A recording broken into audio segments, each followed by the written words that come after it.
Good day, everyone. My name is Buffy. I'm recovering perfectionist mama, Grace in progress. This is my third podcast episode, and today we will be talking about micronutrient gaps every woman should know and how to fill them. So, do you ever feel tired when you've slept or notice brittle nails and mood dips? Don't women have the absolute best side effects? The most convenient side effects? Absolutely they do, right? I mean, we go through childbearing and we gain all this weight and then we're expected to bounce back immediately and do all the things that, the perfect women do, right? Secret, there is no perfect woman, right? We are all doing the best we can. We're all trying to keep up. We're all trying to stay healthy and take care of our partners and our children and our homes and do all the things, right? Sometimes we are the windshield. Sometimes we are the bug, right? So there can be hidden clues that your body is running low on micronutrients. What are micronutrients? Micronutrients are things that are needed in small quantities, but they are essential to certain bodily functions, such as like iodine helps with like thyroid and things like that. And so micronutrients are usually help against chronic diseases. They also help certain bodily functions. For instance, like vitamin D is really good for like energy and sun. It's called like the sun vitamin. Iron is another one, vitamin A, D, and K. For instance, I myself am a hypothyroid sufferer, and it started after pregnancy for me, with my third child. And so with that, I learned that synthetic levothyroxine was not the end-all be-all. It was not the answer. There is a company called Forethought Health, which actually deals in thyroid and hypothyroid and hypothyroid, hyperthyroid and hypothyroid. The hypo is the low thyroid. And so my dosage just kept going up, up, and up, up. Started at 25 milligrams and then micrograms, of the synthoid. And then it went all the way up to 100. And it felt like it was never going to come down. And then I found that supplement company, and I was able to learn that it was probably best that I keep taking my levothyroxine, but also there's like a bovine thyroid. And then additionally to that, the thing is, your body can't often synthesize the synthetic levothyroxine without certain vitamin carriers. And there's like a liquid and it's like A, D, and K. And so when I went in for my blood work, my thyroid was almost normal.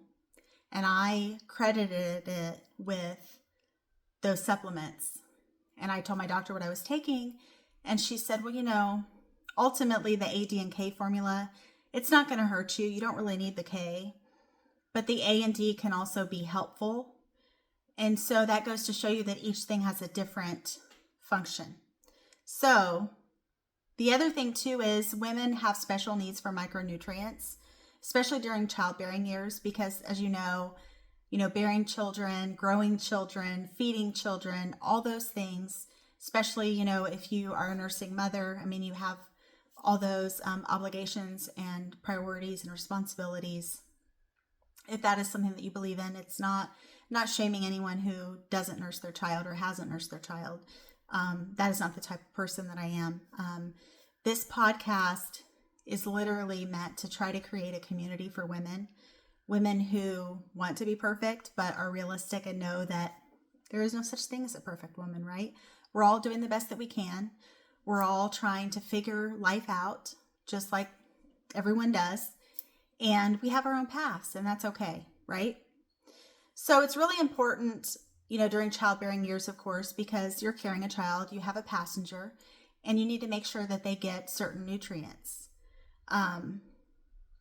such as like protein and calcium. And that's why you take your prenatal vitamins, right? So, and then when you move into the perimenopause cycle of life, there are unique challenges there. And again, micronutrients are important. And then your busy lifestyles, right?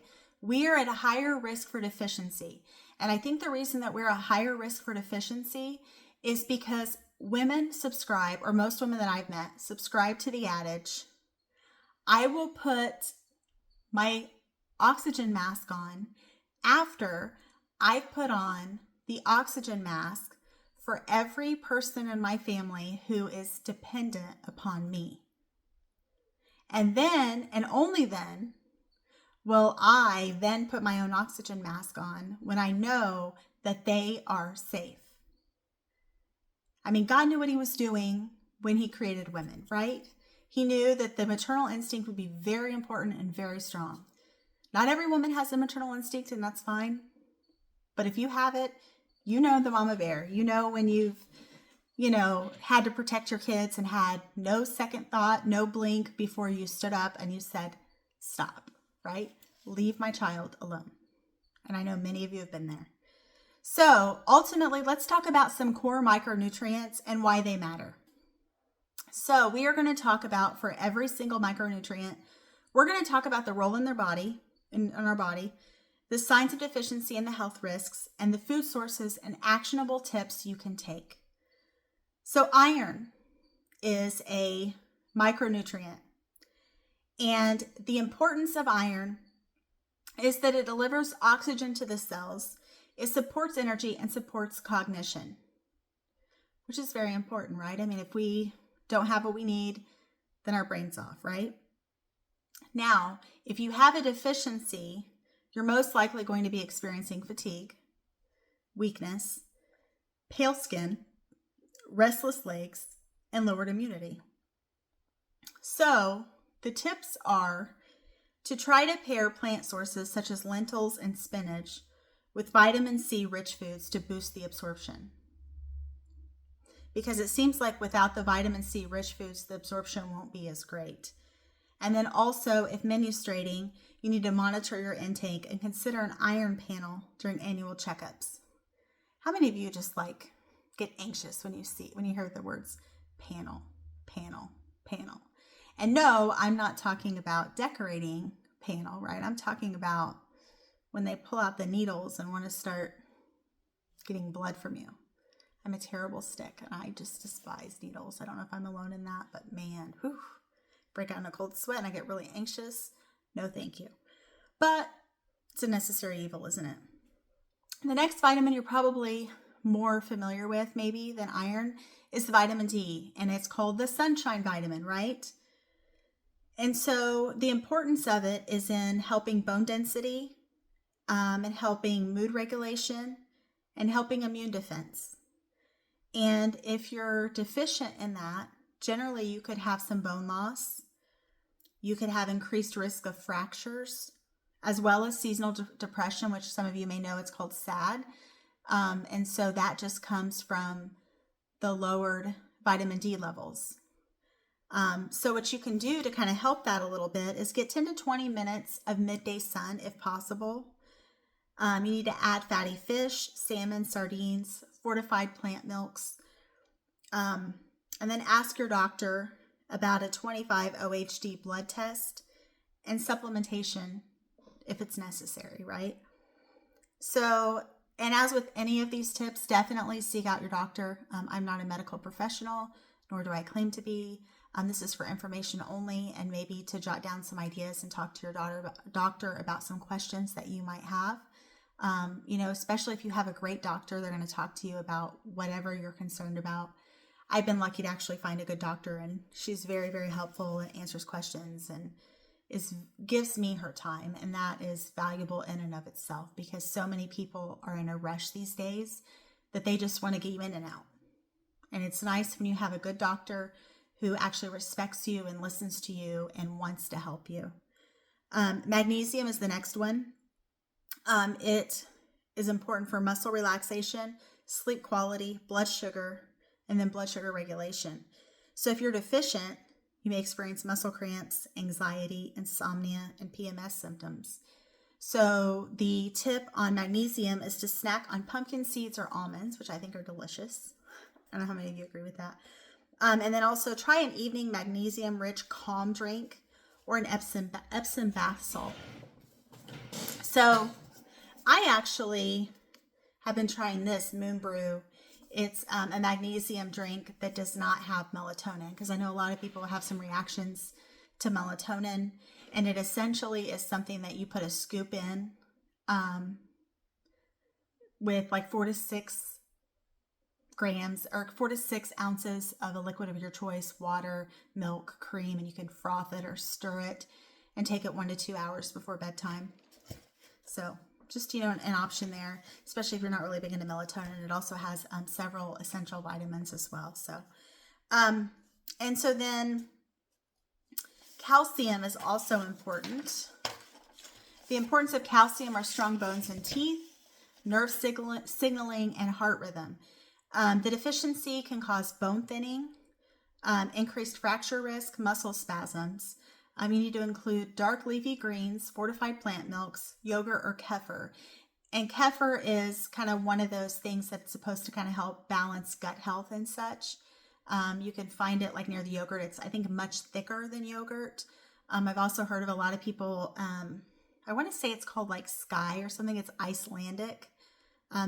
That may also kind of help with that. And also pair with vitamin D for best absorption on that.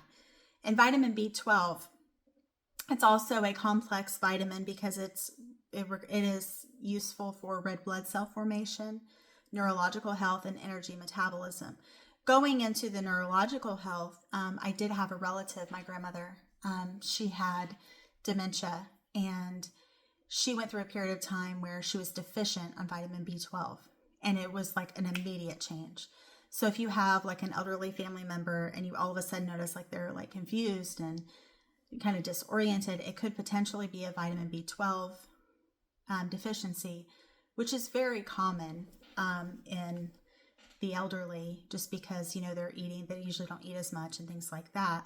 And so once she was supplemented correctly, things went back to normal. But ultimately, she did end up, having dementia. And so it kind of came back at a later date. And unfortunately, all the B12 in the world wasn't going to change that. So, and if you're deficient, you have nerve tingling, fatigue, mood changes, and memory problems.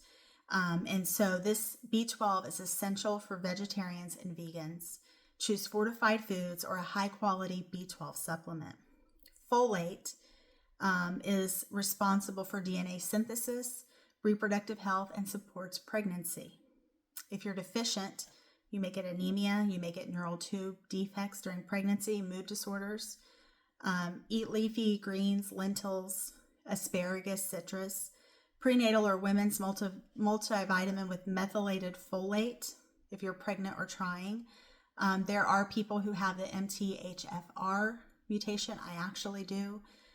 They have higher incidence of certain things, for instance, neural tube defects. They also have sometimes high homocysteine levels, so those can kind of need to be kind of checked out and looked at. And also like issues of like anxiety and just certain things. If you're interested in that, I would definitely, look into that and see if that's something that, you're kind of looking forward in the future to kind of figure out and try to be your best advocate. So zinc is another one.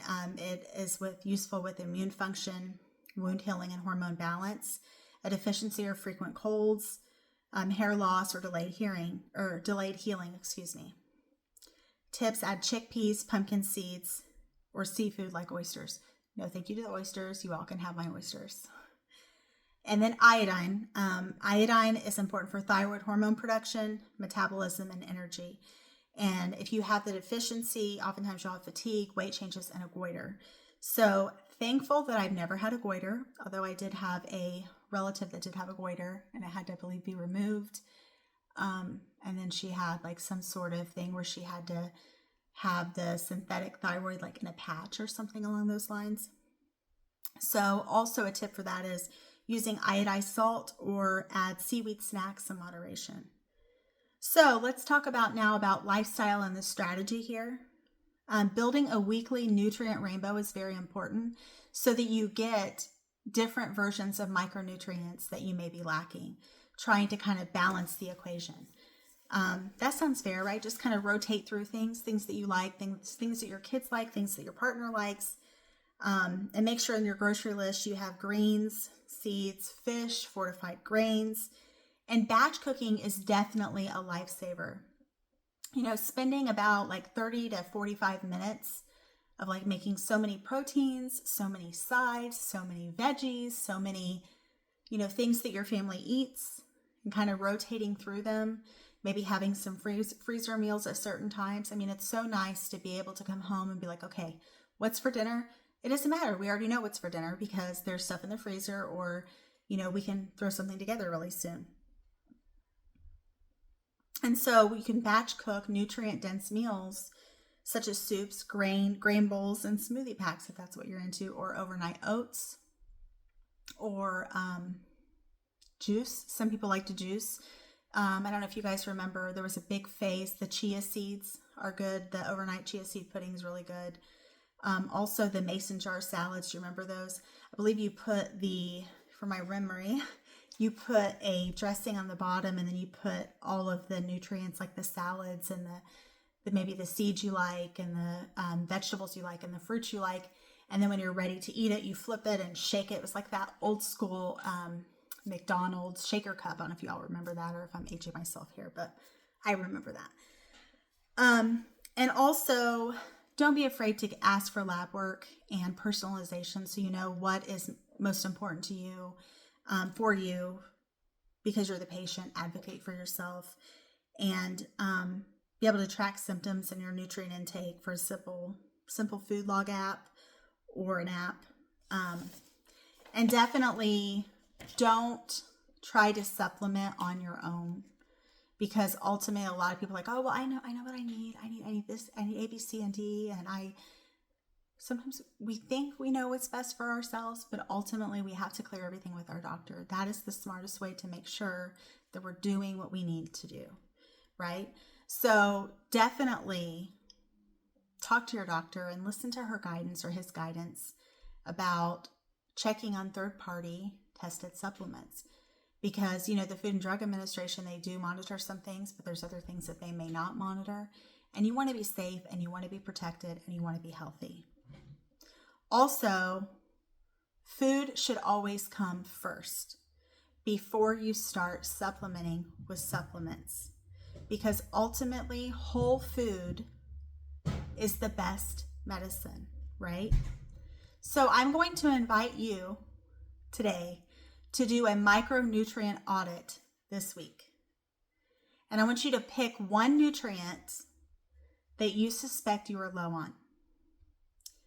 And then you're going to add one new food source daily, right? From that thing that you feel like you're deficient in.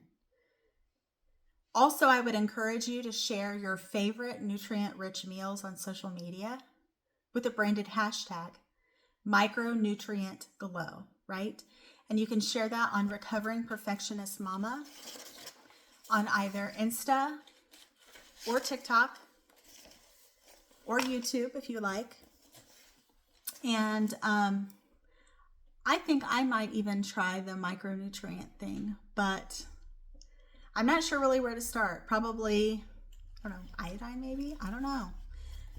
So, you all, thank you for listening and joining me today. And I hope that you have a fantastic night.